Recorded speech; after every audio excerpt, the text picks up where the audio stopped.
कर्मा के बारे में सुना बहुत था, पर होते हुए कभी देखा नहीं था। इसलिए विश्वास भी नहीं करता था कि जो जैसा करता है वो वैसा एक ना एक दिन बढ़ता ज़रूर है। जो जितनी तकलीफ़ें देता है, खुदा उसकी ज़िंदगी में उससे ज़्यादा तकलीफ़ें लिख देता है। रोज़मर्रा की ज़िंदगी जी रहा था, दोस्तों के साथ मौज मस्ती करना, करियर की टेंशन लेना, मीम्स इधर उधर फॉरवर्ड करना और सारा दिन बस फीड से स्क्रॉल करते रहना। एक दिन एक लड़की से मिला। मेरी ज़िंदगी में पहले भी कई लड़कियां रही हैं, कुछ दोस्त बनकर तो कुछ दोस्त से ज़्यादा, लेकिन वो कुछ अलग थी। उसके अंदर एक अजीब सी बात थी जो मेरा ध्यान खींच लेती थी।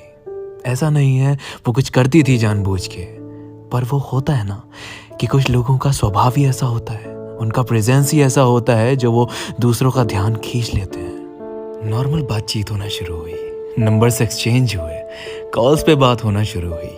धीरे धीरे मैं उससे जानने लगा, उसे समझने लगा।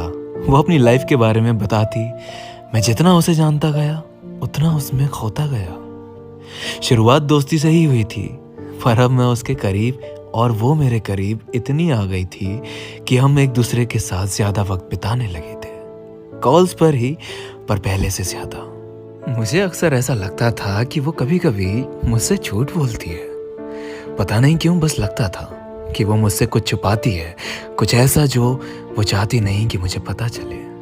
मैं जानने की कोशिश तो करता था, पर मुझे कभी पता नहीं चल पाया।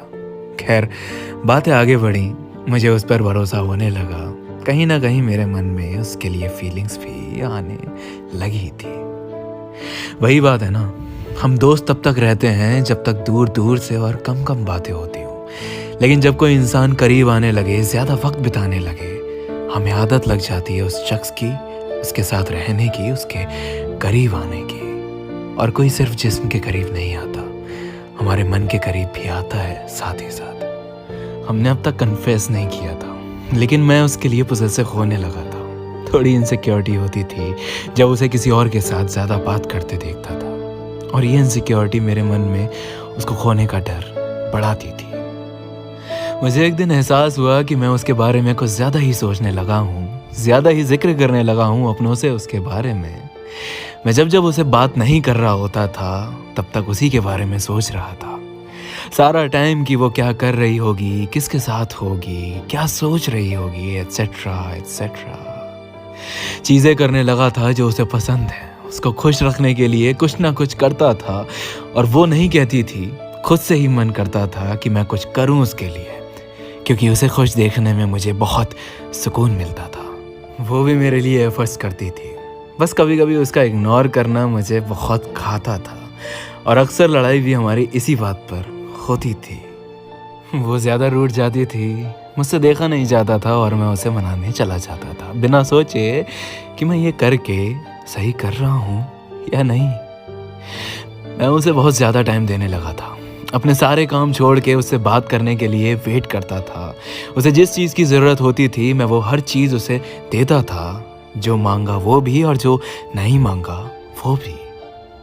8 महीने हो चुके थे हमें एक दूसरे से मिले हुए, जाने हुए, और मुझे ये यकीन था कि मैं उससे प्यार करने लगा हूँ, और मुझे उसके एक्शंस में भी दिखता था कि वो भी प्यार करती है। और फिर मैंने यही सोचा कि अगर हम दोनों ही एक दूसरे से प्यार करते हैं तो क्यों हम दोस्त हैं, क्यों हम इस रिश्ते को आगे नहीं बढ़ा रहे। और जब मुझे लगा कि हमें बढ़ाना चाहिए, तो मैंने अपने प्यार का इजहार कर दिया। उसने जवाब में कहा कि वो श्योर नहीं है, जो कि मुझे अजीब लगा। मुझे उसके एक्शंस और बातों दोनों में ही ऐसा नहीं लगा कि वो मुझसे प्यार नहीं करती, तो फिर श्योरिटी क्यों नहीं थी। खैर, मैंने जल्दबाजी या जिद नहीं की, मैंने उससे वक्त लेने के लिए कहा, और उसने वक्त लिया भी। मैं उसकी खुशी चाहता था, मैं चाहता था कि वो खुशी से मुझे अपनाए, ज़ोर ज़बरदस्ती करके नहीं। तो मैंने बस इंतज़ार किया। उसने कुछ दिन लिए, लेकिन आखिर में वो जिस जवाब के साथ आई वो हाँ ही था। शायद वो दिन मेरी ज़िंदगी का सबसे हसीन दिन था, क्योंकि मेरे प्यार ने मुझे अपनाया था, और ये बात किसी भी आशिक के लिए सबसे बड़ी बात होती है, ख़ासकर तब जब उस हाँ के पीछे स्ट्रगल बहुत हो। शुरुआत एक नई जिंदगी की हो चुकी थी। हमारा मिलना, बातें करना, एक दूसरे के साथ प्यार करना, दिन रात एक दूसरे में घुल जाना पूरी तरह, मतलब जैसे कहते हैं ना, कि मेरी बोरिंग लाइफ में जैसे हैप्पी डेज आ गए थे, जैसे रंग भर दिए हों किसी ने मेरी जिंदगी में। शुरुआत रिलेशनशिप की ऐसी थी जैसे चेरी ऑन टॉप, सब कुछ परफेक्ट, हर एक चीज़ परफेक्ट, सारी ज़रूरतें पूरी होना, सारी ख्वाहिशें पूरी होना, सारी रिस्पॉन्सिबिलिटीज़ मैं पूरी करता हुआ चलता था। मतलब जैसे इस रिश्ते में मैंने खुद को झोंक दिया था, 1000% देता था उसको खुश रखने के लिए, उसको वांटेड और इम्पॉर्टेंट फील कराने के लिए, उसकी वैल्यू को ऊपर रखता था, उसके हिसाब से ढलता था, उसे प्रायोरिटी बना लिया था। सब कुछ एक फेरी टेल जैसा था, लेकिन ज़्यादा दिन तक नहीं। वो जो इग्नोरेंस वाली बात थी ना, वो बढ़ती थी। रिलेशनशिप की शुरुआत में तो सब सही था, लेकिन कुछ महीनों बाद उसका इग्नोर करना बढ़ता गया। हमारी लड़ाइयाँ पहले से ज़्यादा होने लगी थी, और जब सॉल्व करने की बात आती थी तो वो तो मेरी जिम्मेदारी होती थी। उसके आगे झुकूं, माफ़ी मांगूं और उसे मनाऊं, और उसे इस चीज़ की आदत लग चुकी थी, और डाली भी मैंने ही थी। मेरे लिए ज़रूरी सिर्फ वो थी, और हर बार यही सोचकर झुक जाया करता था कि मेरे लिए इस रिश्ते को बचाना हर हाल में ज़रूरी है। सालों तक मैं उसके इस बिहेवियर के आगे कमज़ोर पड़ता जा रहा था, और ये सब मुझे बर्दाश्त नहीं हो रहा था। मैंने उसे इतना प्यार दिया, इतना प्यार दिया, इतना ज़्यादा प्यार दिया कि वो प्यार अब उसके सर पर चढ़ गया था, और उसे ऐसा लगने लगा था कि प्यार क्या है, ये तो हर किसी को मिल जाता है, एफर्ट्स तो हर कोई कर सकता है, इसमें कौन सी बड़ी बात हो गई। वो मुझे इतना ग्रांटेड लेने लगी थी कि ना मेरी डांट का उस पर असर होता था, ना मेरे आंसुओं का, मेरे रोने का, और ना ही मेरे चिल्लाने का।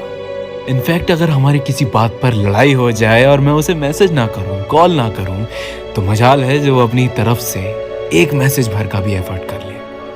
उसे एहसास नहीं था कि वो जिस डायरेक्शन में जा रही है, वो डायरेक्शन हम दोनों को हमेशा के लिए अलग कर देगा। पर कमाल की बात तो ये थी कि उसे कोई फर्क भी नहीं पड़ता था इस बात से। मैं कई बार उसके आगे रोता, गिड़गिड़ाता, बार बार पूछता कि वो क्यों बदल गई, पर अफसोस मुझे कभी कोई जवाब नहीं मिलता। वो हर बार मुझे ब्लेम कर देती थी कि जो भी उसका बिहेवियर है वो मेरी वजह से है। मैं हर दिन खुदा से पूछता कि क्या किसी को प्यार देना एक वजह बन सकता है बुरे व्यवहार की? किसी को चाहना, किसी की परवाह करना इतना बुरा होता है क्या कि कोई आपके साथ बिल्कुल जानवर जैसा सलूक करने लगे? विश्वास करना मुश्किल हो गया था मेरे लिए कि वो शख्स वो रहा ही नहीं जिससे मैं 3 साल पहले मिला था। इन 3 सालों में मैंने सब कुछ देख लिया था, और इसके बावजूद भी मैं उसके साथ खड़ा रहना चाहता था, क्योंकि प्यार उसका कम हुआ था, मेरा थोड़ी। मेरे अंदर तो जिंदगी भर की मोहब्बत बाकी थी। बात बिगड़ते बिगड़ते इतनी बिगड़ गई कि नौबत ये आ गई कि अब उसका वक्त भी मिलना मुश्किल हो गया था। मेरी वैल्यू गिरते गिरते इतनी गिर गई कि उसने एक दिन मुझे अपनी जिंदगी से निकाल फेंका।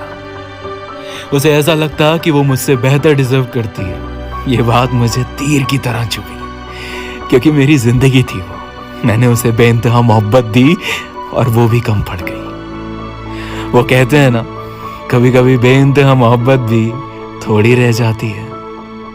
मेरी मोहब्बत भी थोड़ी रह गई, और मेरे लाख रोकने पर भी वो ना रुकी, ना थमी, बस चलती चली गई। कभी कभी तुम कितना ही प्यार कर लो किसी को, तुम भले ही कितने ही सही हो, जाने वाले लोग बहाने से चले जाते हैं तुम्हें तुम्हारी कमियां गिनाकर। वो भी चली गई। जाते जाते बस मैंने उससे एक ही बात कही, एक दिन पछताओगे जरूर तुम।